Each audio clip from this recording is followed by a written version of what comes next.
Genesis 13, we read about Abraham. And Abraham is going through that part of the world with all of his flocks and all of his family, going to the land that God had promised him. He was a man of God. And he had his nephew with him by the name of Lot. And he saw that the servants of Lot and his servants were not getting along too well. So he said to Lot, Lot, let's divide. We've gotten too big. There are too many of us. Too many cattle. Your cattle and my cattle are getting mixed up. You choose wherever you want to live. If you want to go west toward what is now Palestine, or if you want to go across the Jordan and go to the Jordan Valley, which is lush like a Garden of Eden, you take a choice and I'll take the other way. So Lot looked all around, and he looked down toward Sodom. He looked down toward Gomorrah, and he saw that that was a very wealthy part of the world, a very wonderful part to live in. He consulted his wife. She said, by all means, we want to go to Sodom. She wanted to go where the good times were. And so Lot told Abraham, all right, Uncle Abraham, we've chosen to go down to Sodom and Gomorrah and go down to the lush valley of the Jordan. And we'll take our cattle and our servants and our people and our family, and that's where we'll go. Abraham agreed, said, all right.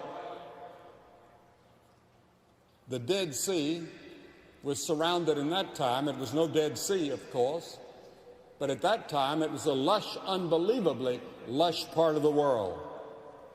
But with their wealth came a lifestyle of hedonism, sexual obsession, and perversion, the like of which has hardly ever been equaled in the history of the world. So that today the word Sodom is used to describe a certain lifestyle that people may adopt. As God has sent a flood to destroy a corrupted humanity in Noah's day, so upon Sodom and Gomorrah he sent a totally destroying judgment of fire. And that fire of brimstone that fell upon Sodom and Gomorrah not only destroyed it, but sank that part of the world to the lowest part of the earth.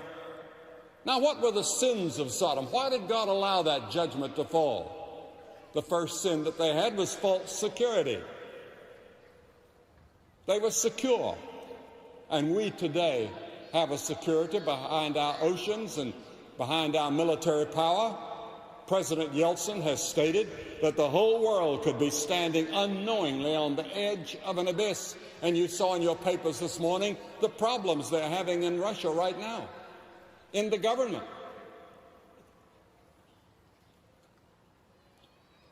We have a false security. Woe to them that go down to Egypt. Now, Egypt in that day did not have much to do with Israeli people. And yet, time after time, the Israelis would go down to Egypt for help. And he said, woe to them that go down to Egypt for help and stay on horses and trust in chariots, but they look not to the Holy One of Israel, neither seek the Lord. Now, the Egyptians are men and not God, and their horses flesh and not spirit. Isaiah the prophet is speaking in the 31st chapter when he says that. They had false security. They thought they were absolutely secure. Nobody could ever take Sodom and Gomorrah. Then their second sin that the Scripture mentions is pleasure. They lived for pleasure. In Job 20, the 5th chapter, it says, the joy-making of the wicked is short, and the joy of the hypocrite but a moment. You only have a moment to enjoy it. Then you have eternity to regret it. The Scripture says there are pleasures in sin for a moment. Then it's all over. And then there's nothing but the remorse and the guilt. The Scripture says there's a way that seems right unto a man, but the end thereof are the ways of death. Even in laughter, the Scripture says, the heart is sorrowful, and the end of mirth is heaviness. Even when you're laughing, many people, In Psalm 53:1 it says, the fool hath said in his heart, there's no God. But if you go back to the original language in Hebrew, here's what it says. The fool hath said in his heart, no to God. He's not saying there's no God. He's just saying no to God. You see, you can't prove scientifically that there is a God, and you can't prove scientifically there's no God. But everybody knows there must be a God. And then there's another sin that Sodom and Gomorrah committed. It was overindulgence. The majority of the world, a great part of the world, lives under what we call the poverty level. And in Luke 21 it says, and take heed to yourselves, lest at any time your hearts be overcharged with surfeiting and drunkenness and the cares of this life, so that that day comes upon you unaware. John Eastwood wrote some time ago, people do not decide to be drunkards or drug addicts or prostitutes or murderers or thieves, but they pitch their tent towards Sodom, and the powers of evil overcome them.